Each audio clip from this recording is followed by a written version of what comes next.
Los protagonistas por Buenos Días América.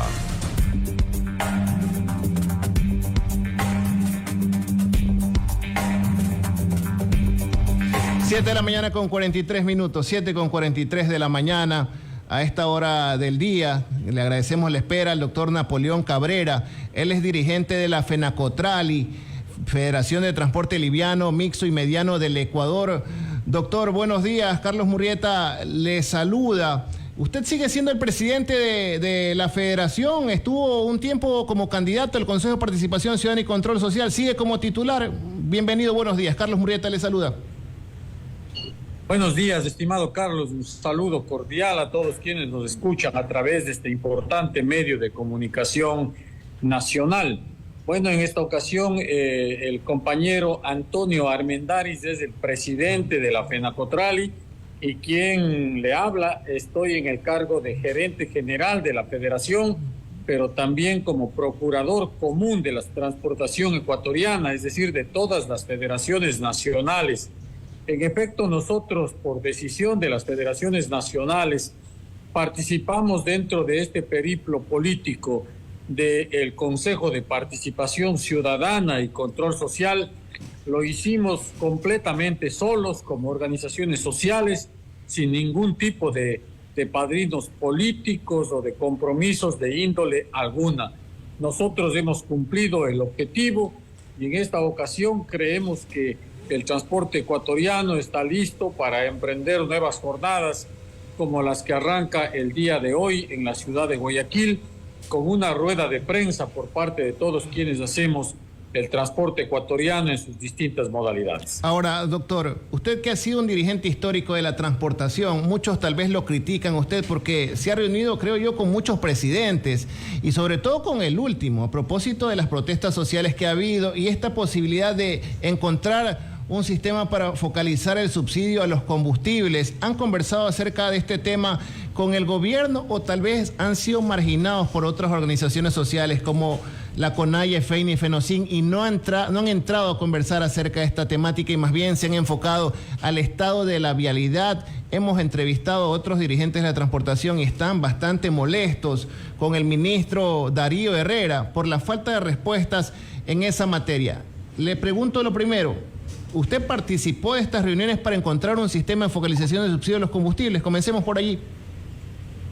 Mire, yo creo que es un deber de quien ejerce una dirigencia de la índole que fuera, entablar diálogos con las autoridades de control y en este caso, en el sector de la transportación, nosotros como dirigentes nacionales del transporte tenemos el deber ineludible de sentarnos a dialogar con quienes estén al frente de los organismos rectores, esto es el presidente de la República, el ministro de Transporte, el director de la ANT, del gobierno que sea, porque nosotros a la final nos debemos a un sector productivo que somos los que aportamos con nuestro propio capital económico, nuestra herramienta de trabajo, nuestra fuerza laboral, y obvio que el gobierno ecuatoriano tiene que establecer políticas públicas que permitan desarrollar una actividad acorde a la inversión que se realiza. Consecuentemente, no es nada del otro mundo que nosotros nos sentemos a dialogar. Lo grave está en que haciéndolo como lo hicimos de buena fe,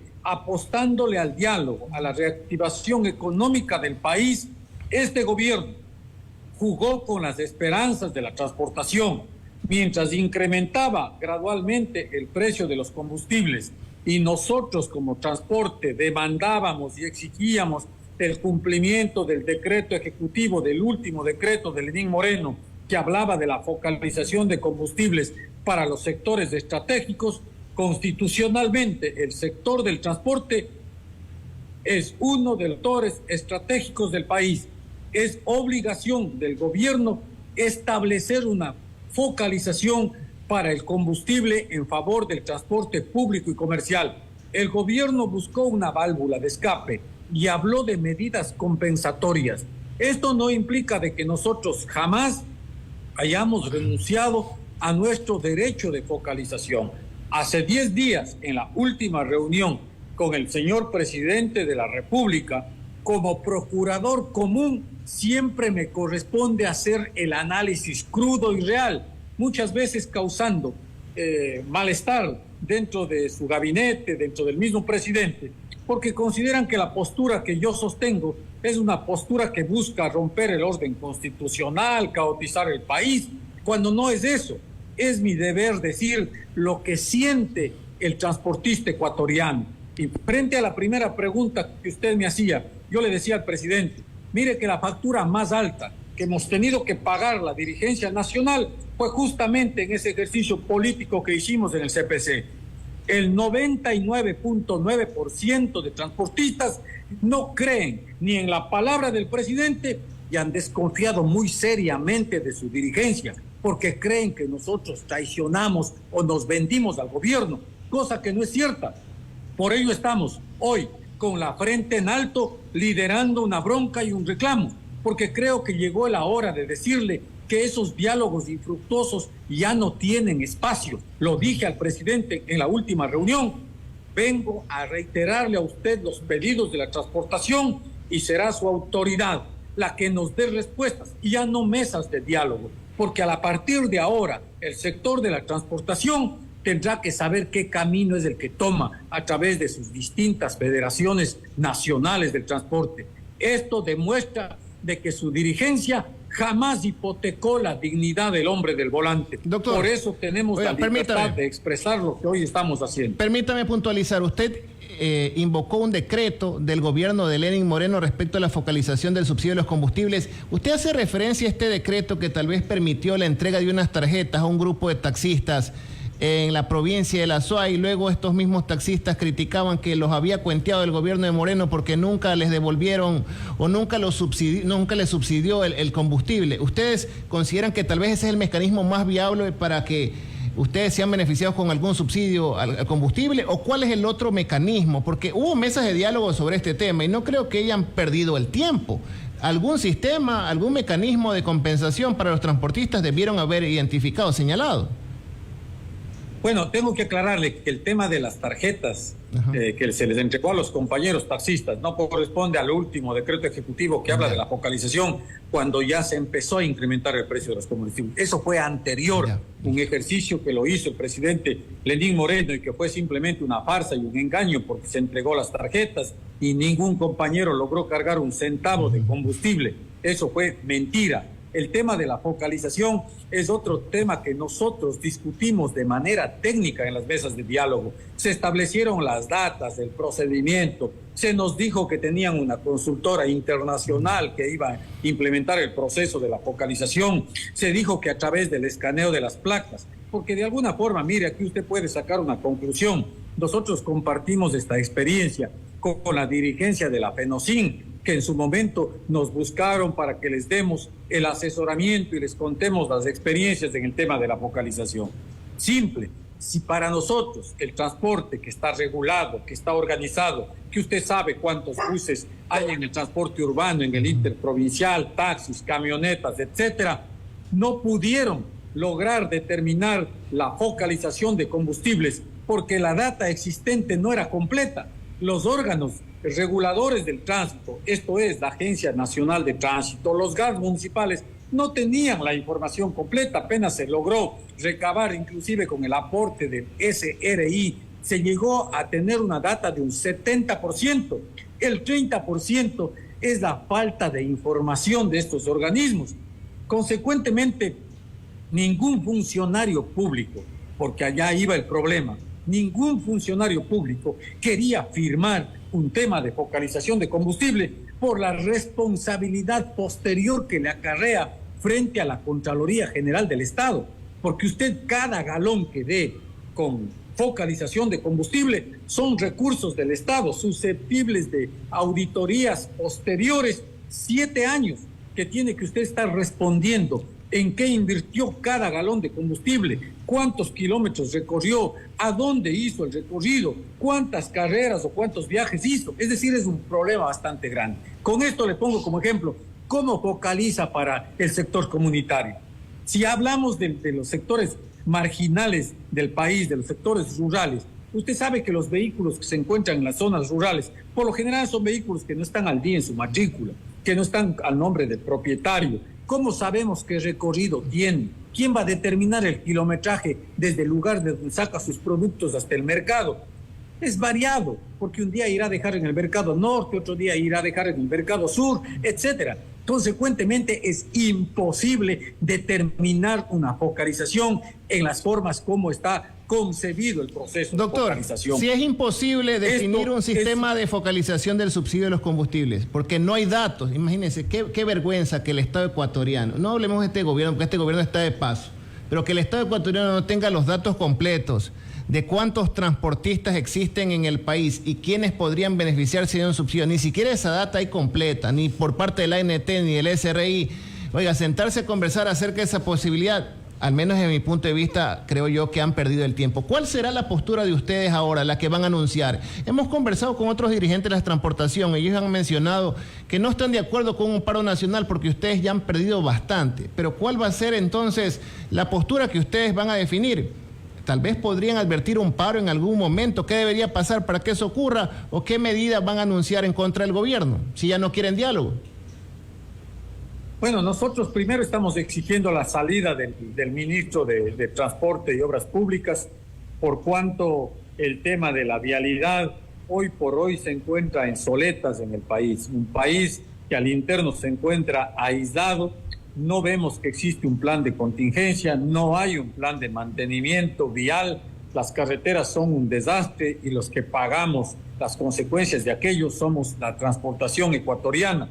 La prensa nacional, la prensa provincial, cantonales, está testimoniando cada día graves accidentes de tránsito por las condiciones de las vías en las que se encuentra en el territorio ecuatoriano. Consecuentemente, hemos demandado, y lo hicimos ya al presidente de la República en la última reunión, que era necesario que se dé un cambio en ese ministerio, porque siendo un ministerio eminentemente técnico, no puede ser un ministerio que esté improvisado, un ministerio que simplemente el momento en que se dio un invierno medianamente fuerte, el país se encuentra ya cerrado por derrumbes, por obstáculos, porque no ha existido un plan de emergencia, no hay un plan de mantenimiento.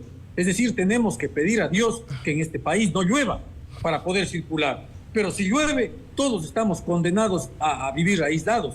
Y eso no debe ser, porque caso contrario, la reactivación económica de la que tanto se ha hablado no puede llevarse hacia adelante. Mire usted acá en el austro ecuatoriano, yo soy azogueño de la provincia del Cañar, el austro ecuatoriano está aislado. La vía que baja desde Cuenca al Pasaje está cerrada. La vía Cuenca-Molleturo, el cierre es permanente. Si le abren 1 hora, 2 horas, pasa cerrado 2, 3 días. La vía que viene desde Azogues, Vivian, La Troncal, tiene serias deficiencias en su calzada. También hubo derrumbos a la altura de Javín. Es decir, llegamos a un momento en que el austro ecuatoriano estaba incomunicado. Entonces, yo creo que esto que está pasando en la provincia de Bolívar, mire usted, allá hubo un hundimiento en una de las vías laterales de Guaranda.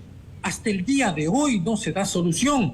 Lo que se ha hecho es meter un tractor e intentar hacer una variante, pero no hay una respuesta inmediata, efectiva. Ese es el pedido número uno.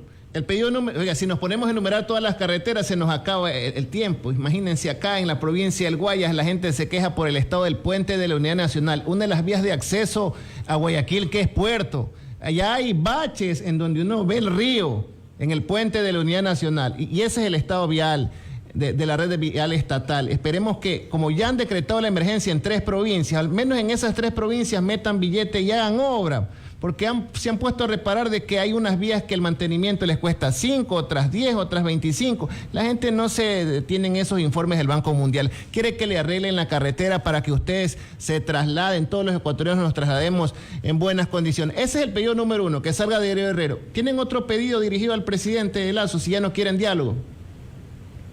Exigir el tema de la focalización de los combustibles, porque ese es un derecho que le asiste a la transportación. Se pretenderá decir que al transporte se le está entregando 2.400 millones de dólares de subsidio de combustible, cosa que no es real.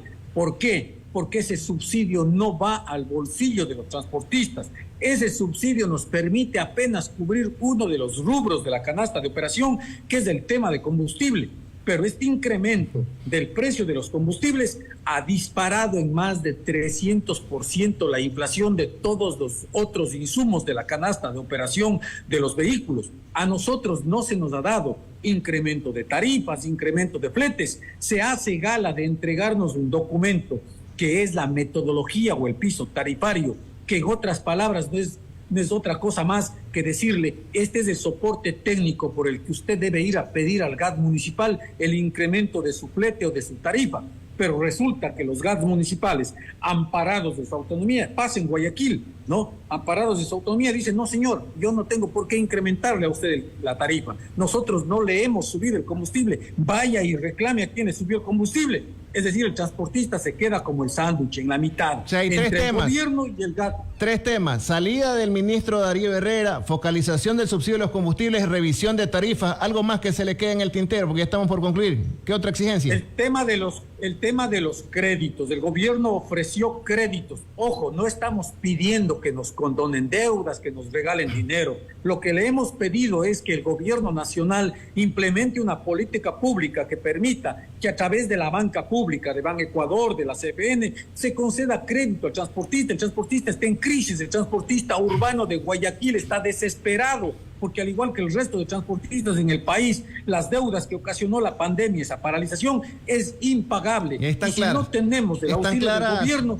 prácticamente quebramos. Doctor, están claras las peticiones al gobierno, pero la pregunta es ¿hasta cuándo lo van a esperar para que solucionen esos temas, esas demandas?